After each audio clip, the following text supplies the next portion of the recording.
Darrell Sheets is gone, and the truth behind his final moments is still a chilling mystery.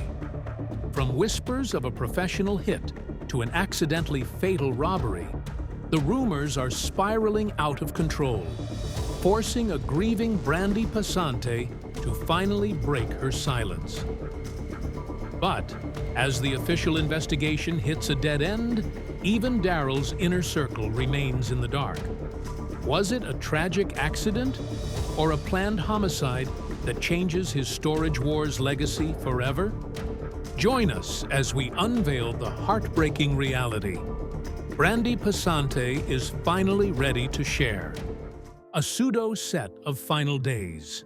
To the naked eye, the final days Darrell Sheets spent had nothing wrong with them. He would walk around carrying the usual demeanor people knew him for. The days went by, and they were as normal as every other day. He would walk by, sign autographs, blurt out his usual catchphrase, and go about his business as he normally would. In fact, just a day before, on the 21st of April, Darrell was caught by some fans who photographed him at his antique shop around 5 o'clock in the evening. In the photos, Darrell seemed upbeat, friendly, and happy. He was cracking jokes and engaging with people, also filling up the room he was in just like he always did. But that was the issue. The photographs or videos taken failed miserably at telling what he was feeling deep inside. At the core of it all, Darrell was an actor, someone whose life's work was built on fooling cameras. Appearing upbeat on Tuesday was easy for him. But what about Wednesday, when he would be all alone in his apartment? The facade shattered at 2 a.m. While Lake Havasu slept, a dispatch call sent officers racing toward Chandler Drive. Upon arrival, officers found an unresponsive male lying on the floor. That male was Darrell Sheets. The Lake Havasu City police officers on site were reportedly also shaken by this discovery. Hours later during the day, they released a press statement confirming his demise. This statement wasn't met well, and the whole world of reality television was shaken. Those who simply watched him, those who took pictures of him the day before, his cast mates, and especially those close to him. All of them were left with their hands covering their mouths, staring at the news. According to the police department's reports, they found him with what appeared to be a self-inflicted gunshot wound. His body was transferred to the Mojave County Medical Examiner's office for further investigation, and they are trying to see if it's possible to answer more questions. The most important question they are trying to provide an answer for is why? Why and how did a visibly happy man get around to using a gun for self-harm? Till this day, the world of reality television is mourning the loss of Darrell Sheets. The age of 67 still felt like it was still way too young a time for him to depart, especially for a man who was at the peak of his prowess. His daughter, fiancé, and his famous rival, who most people knew him to have special chemistry with, Brandi Passante, all paid tributes to his passing but were still left questioning everything. When his autopsy reports eventually arrived from the medical examiner, it was obvious that Darrell was not under the influence of any drug or alcohol when he passed away. So what exactly pushed him to that extreme? A deeper dive into the case, even though police officers had already declared it as self-harm. Fans were still shooting up alternative imaginary theories. They reportedly conjured up theories of it being a deliberate hit, disguised as something else. As these fans were spreading this, another story they allegedly chose to spread was one of his demise as a result of a rather tragic robbery. These theorists settled on this reality because they believed, since he was a known figure, a group of well-organized thugs must have got intel on him and decided to rob him. Then, as they were doing this, it got too violent, and shots were mistakenly fired. These rumors and theories lasted until Laura Dodson, who has been a mainstay on Storage Wars alongside her husband Dan Dodson for 17 seasons, gave a revealing interview to Fox News. She came on the show, and when asked about Darrell, she spared all pleasantries and excessive condolence messages and went directly to voice out what she thought of her co-worker's story. These words weren't small either. They, of course, sent ripples through the world of television, and especially through the heads of the detectives who were currently conducting an investigation. According to Laura, while he was alive, he was terrified for his life and for the people around him. He was being targeted, and he didn't know why.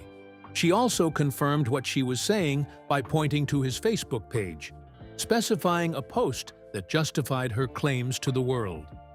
She mentioned that the smear and bullying campaigns had been going on for 3 years, and that for 3 whole years, an anonymous person or organization had been targeting the veteran bidder. They would attack certain posts he made, threatening him and emphasizing that they knew everything about him, right down to where he stayed, and that there was no way he could escape. Laura Dodson reminded the public that this kind of harassment can break anyone, and absolutely no one was deserving of such treatment. Immediately, she wrapped up her interview. The investigators and theorists had already picked it up and started searching. Just as they were in the middle of pondering, another clue dropped on the cyberbullying scandal. A longtime business associate of Darrell's named Dusty came forward and described a deal Darrell made in the final days that had him and his friends shaken to their core. According to Dusty, a friend of his had approached the star about buying an estate collection. The veteran presented a $125,000 evaluation for the collection, and Dusty says his friend offered him only $50,000 in return. Surprisingly, without any further resistance, he just looked at that lowball offer and simply agreed. Now, Dusty told reporters that it wasn't the buying and selling that was odd, it was the entire interaction, because Darrell wasn't the type of person to just roll over on an offer. He was a fighter for the last dollar in any deal. To put that in perspective, Dusty told reporters that even the last watch deal he made with him, they were bickering back and forth over just $50 with each other. So, according to him, it was 100% fully out of character for the veteran bidder to so easily let go of $75,000 on an estate collection in his final days. Was he under pressure from somewhere? Or did he not just have an important use for the estate collection? Maybe it was neither. Maybe he wasn't just in the right state of mind. 3 days after Dusty's video, Renee sat down with US Weekly for an exclusive interview on the case. Renee confirmed what Laura said about cyberbullying. He also spoke about the exact tactics this alleged cyberbully was using against Darrell. He said the person was impersonating the star with phone calls, messages, emails, and websites, catfishing him and hence scamming people and attempting cheap blackmail tactics. Renee also confirmed that the Storage Wars star had been secretly trying to pull away from the spotlight in his final weeks, even though people claimed to see more of him. He shared the spotlight with Darrell Sheets for 13 solid seasons, and he told US Weekly that he was not convinced Darrell did this to himself. And he gave a reason why he felt that way. Renee reminded fans that when another Storage Wars cast member, Mark Balello, reportedly took his own life back in 2013. According to Renee, Darrell was deeply, vocally, and religiously opposed to it. He held strong personal beliefs against it and said so out loud repeatedly, which is why Renee is now publicly questioning the police's declaration of a copy case. 3 people came out to add voices to the cyberbullying allegations, and while the authorities were pondering, they came across some records that might have just led to his alleged depleted mental state, a soulful man's heart problems. Everyone agrees that Darrell Sheets had a very successful career, but the truth is that he had hitches that pulled him back constantly. For example, that time when he found himself threatened by a health crisis. It started in March of 2019 when the veteran TV star suffered a heart attack.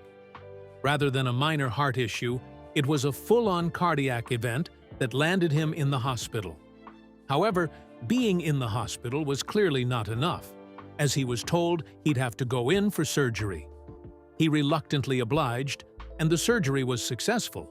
But the issue was that after he recovered, he was never quite the same physically. When he went back to check why his issues were recurring, the doctors informed him that he had congestive heart failure combined with a serious lung condition. Because of this, he had to undergo another operation, and when asked about his progress, he shared on social media that his heart was only functioning at 40%. From there onwards, he never fully recovered, and instead spent the rest of his days with an uphill battle with medications and strict routines. These challenges ultimately led him to make a tough decision, one that saw him step away from his TV career. He could no longer entertain the audience, but his love for his job didn't let him leave completely. Therefore, he only retired from the main cast of Storage Wars, and his involvement now became infrequent. In this part of retirement, he shifted his focus from bidding on lockers to running his own antique shop, Havasu Show Me Your Junk. For this venture, he had to move permanently to Lake Havasu City, Arizona, a peaceful desert community on the Colorado River. The shop let him stay in the world he loved, hunting through old things and finding value where others saw junk, without the physical demands of full-time national television. However, what nobody outside his close circle knew was how much he was truly struggling. The health issues were real, and they were still ongoing even after leaving TV. What most people thought was that he had to be on medication to live comfortably, but in reality, regardless of the medication, every day was as painful as the last. But even though these were tough on his body, nothing pointed to self-harm. He was doing relatively well in his business, and he was still receiving love from the public. What was going on? Till today, no one can answer this question with certainty. And the jarring reality of this is that this uncertainty couldn't stop his loved ones from feeling the pain of his decline. Interlocked through the highs and lows. Darrell Sheets received love from so many people, and it was a give-and-take relationship. He was such an important figure in their lives, and as a result of this stance, when he started taking steps back, his absence in the lives of these people became so loud that they couldn't pretend to notice. Darrell Sheets was the cornerstone of his family because he was deeply committed to their financial stability, their professional growth, and their personal well-being. He was a father figure who would often blur the lines between business and blood. He viewed his work in storage auctions as a way to create generational wealth. He mentored his son, Brandi Sheets, for years on Storage Wars, passing down his deep knowledge of antiques and artifacts. Brandon often credited his father for changing their lives from just one locker. Even their The Gambler and Side Bet partnership was built on a foundation of him teaching his son the tricks of the trade.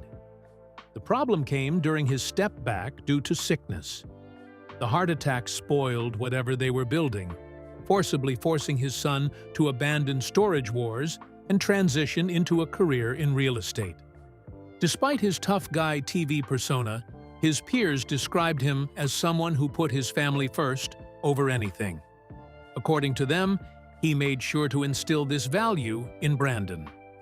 After his death, Brandon vowed to live in his father's honor and respect his family and others, highlighting the moral responsibility his father instilled in him. The star was also exceptionally close to his granddaughter, Zoe, whom he frequently featured on social media.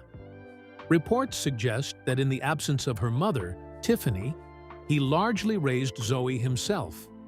He was by her side for every major milestone, including her high school graduation in 2022. When talking with friends or on TV, he never missed the opportunity to refer to her as his prized treasure. Unlike Brandon, when Darrell decided to take a step back from TV, his focus shifted almost entirely toward his family and Zoe. Following his death, Zoe's grief has been described as impossible to put into words. Social media tributes have highlighted the shattered heart she feels, noting that the man who helped shape her life is now gone with nobody to fill that space. A particularly emotional image circulated after his death, showing Zoe sitting beside the same dog that appeared in Darrell's final photo, symbolizing their shared silence and grief. From an angle of good news, his story doesn't end here. The Lake Havasu City Police Department has gained significant ground in solving his case. The search continues.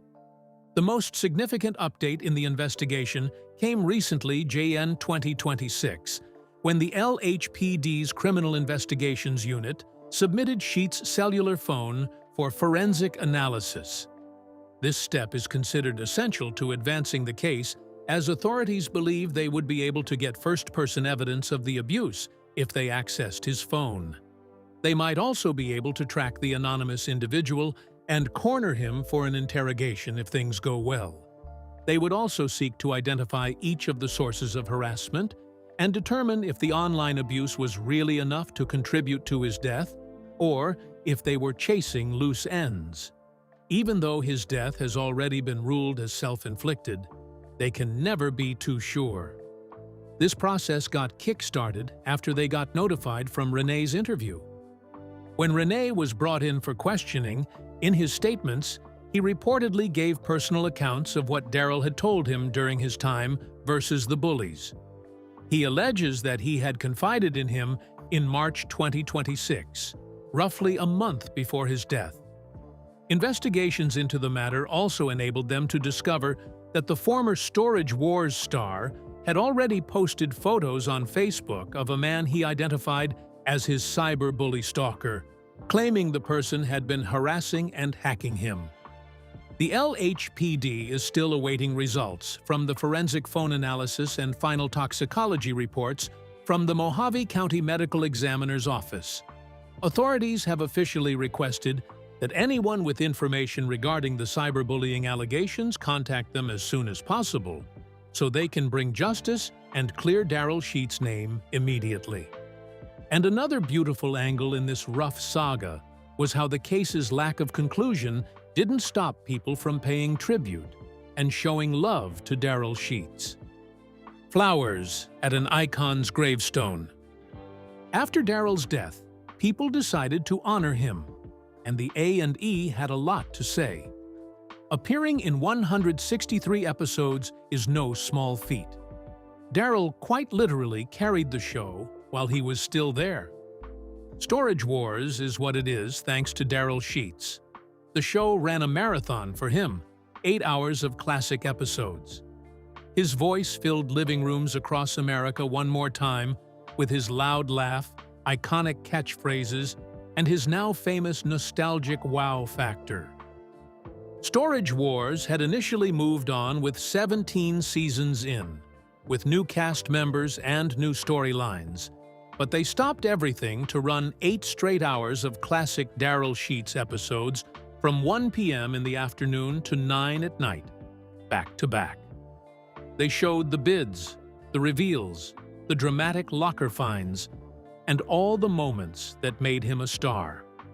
And then, during the new episode that aired that same evening, the one he wasn't in because he had retired 3 years earlier, a card appeared on screen with the words, "We see you. We remember you're here." That's definitely not a small thing. That is a television institution pausing mid-season to honor someone who gave them their early identity. Dan Dodson, a veteran Storage Wars cast member who runs American Auctioneers with his wife Laura Dodson, shared a memorial on behalf of the auctioneer community. He also posted a group photo of the cast on Instagram and called Darrell his brother. And then there was Dave Hester, the man who had clashed with Darrell Sheets more than perhaps anyone else on the show. He reacted to the news of his co-star's death in a clip shared to Instagram and Facebook. In the clip, he called Darrell a big part of him and the show's best moments. But in everything, Brandi Passante's tribute was the one that stopped everything. Brandi revealed publicly that she had lost a parent and a brother to self-harm. She wrote that when someone takes their own life, they are not removing their pain. They are instead handing it to someone else. And she said, the grief that living people suffer from self-harm is endless. According to her, Darrell's legacy is not tainted. He gave himself to his job, doing what he loved. And his fans are hopeful that the needful will be done to get to the root of the case soon. During his career, which of Darrell's finds intrigued you the most? And what do you think is the real cause of his death? Share your thoughts with us in the comment section. Remember to like, share, and subscribe for more. Also, click the next video showing on your screen. You will enjoy it.